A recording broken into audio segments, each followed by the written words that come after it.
Pablo León ha escrito varios artículos, reportajes dentro del diario El País sobre este tema, sobre cuáles pueden ser las amenazas para el colectivo LGTBIQ+ en estas elecciones y en función de quién venza en estas elecciones del 23J. Nos decía Pepe Las Marías, Pablo, que hay cosas que de todas formas desde las comunidades autónomas y desde los ayuntamientos no se pueden hacer, no se pueden derogar leyes a pesar de que los presidentes de esas cortes autonómicas pretendan hacerlo.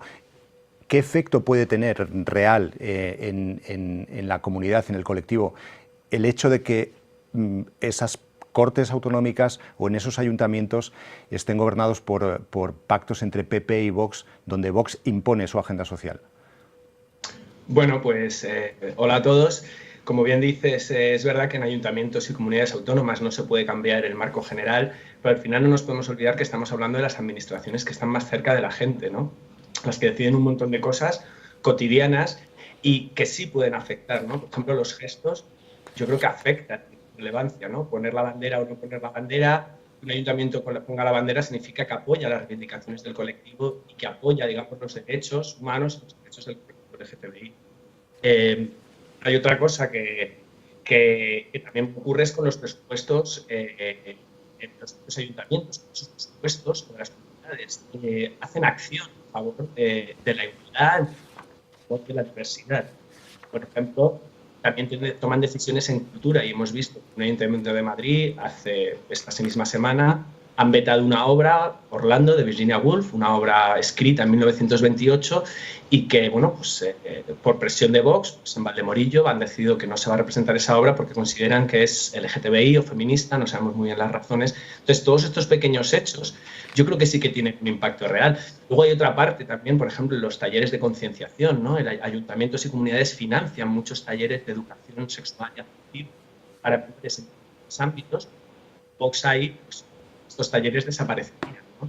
Entonces, yo creo que aunque no pueden cambiar el marco general, sí que pueden afectar en el día a día a la vida de las personas del colectivo LGTBI y en general a la vida de las personas. Hay algo que sí que puede pasar, que es que cambie ese marco general, es decir, con un cambio de gobierno sí que ya hay un mensaje muy concreto y muy rotundo por parte de Alberto Núñez Feijóo, que es derogar la ley trans. ¿Qué efecto puede tener esa derogación? Bueno, la ley acaba de entrar, digamos, acaba de aprobarse, pero la ley trans se ha querido reducir a la ley trans, ¿no? A lo trans, pero realmente la ley es la ley trans y de la garantía de la igualdad de las personas LGTBI. Es decir, es una ley que buscaba reforzar los derechos del colectivo. Como acaba de salir, me la conozco a fondo, pero si la derogan, toda la cobertura que se estaba ofreciendo, no sé si, imagínate, si ofreciesen cobertura a personas migrantes del colectivo LGTBI o cualquier otro tipo de cobertura en una asistencia, pues quedaría eliminada. En ocasiones, sé que han dicho que van a derogar la ley, igual, si llegan a formar gobierno y la derogación de la ley se les vuelve un poco cuesta arriba, también hay otra estrategia, ¿no? que se puede aplicar, que es el vaciado de la ley. Es decir, dejar la ley, esto ya lo hizo Mariano Rajoy con la ley de dependencia, la ley sigue ahí, pero no la dota de presupuesto para ejecutarla. Es una ley vacía que no va a ocurrir nada. En cualquier caso, de esta ley lo que va a suponer es la pérdida de derechos de las personas del colectivo LGTBI, sin duda, no solo de las personas trans, de todo el colectivo. Publicabais hace unos días en el periódico, ayer o antes de ayer creo, ¿verdad? Marta Villena y tú, este artículo sobre el orgullo entra en campaña, el 23J, hablando con mucha gente e intentando acercarse también a aquel votante que vota a la derecha, vota a la extrema derecha, para descifrar un poco bueno, las razones de ese voto, que al final es una pregunta que también se puede estar haciendo mucha gente por el análisis que habéis hecho vosotros de estas políticas y de los efectos que pueden tener. ¿Cómo puede haber votantes de Vox que pertenezcan al colectivo LGTBIQ+? Bueno, esta pregunta se puede responder también cómo hay mujeres machistas o cómo una persona de ingresos bajos en un momento dado puede apoyar a un partido que defiende subir los impuestos, o sea, bajar los impuestos no a las rentas más bajas, sino a las rentas más altas. Digamos que a la hora de votar no nos mueve un solo eje, ¿no? Es lo que hablamos de la interseccionalidad.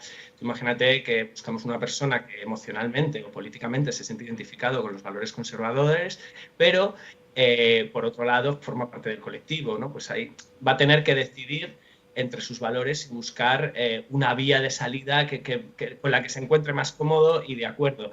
Entonces, en este reportaje que mencionabas, hablábamos de una encuesta que habían hecho 40DB y la FEL, en la que, bueno, había un 4%, no, un 7%, perdón, 4% era Ciudadanos, un 7% de personas del colectivo que decían que votarían Vox, ¿no?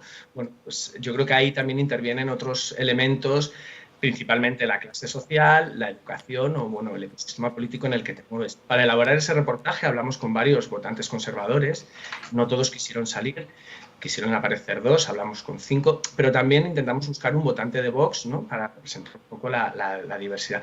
Nos acercamos a un votante de Vox, pero digamos que había tantas intersecciones, ¿no? Que te estaba contando, aparte de ser hombre homosexual, pues pertenecía a una familia muy adinerada, entonces se mezclaban otros ejes y ahí pues pesaba más el eje, digamos, de su familia, el eje ideológico de su familia, y dejaba de lado el otro. Luego hemos buscado un poco y nos ha resultado muy, muy complicado, excepto esta excepción, encontrar votantes del colectivo de Vox. Sí que hemos encontrado votantes del colectivo que apoyan al Partido Popular, como contábamos un poco en el artículo, y bueno, y cuando hablábamos con ellos sí que nos reconocían que les daba cierto miedo el acuerdo con Vox, que les producía nerviosismo, pero que no llegaban a pensarse cuestionar el voto. Esto era hace unos días, igual después de la campaña alguno de ellos cambia de opinión o no. Pablo León, gracias. Muy bien, muchas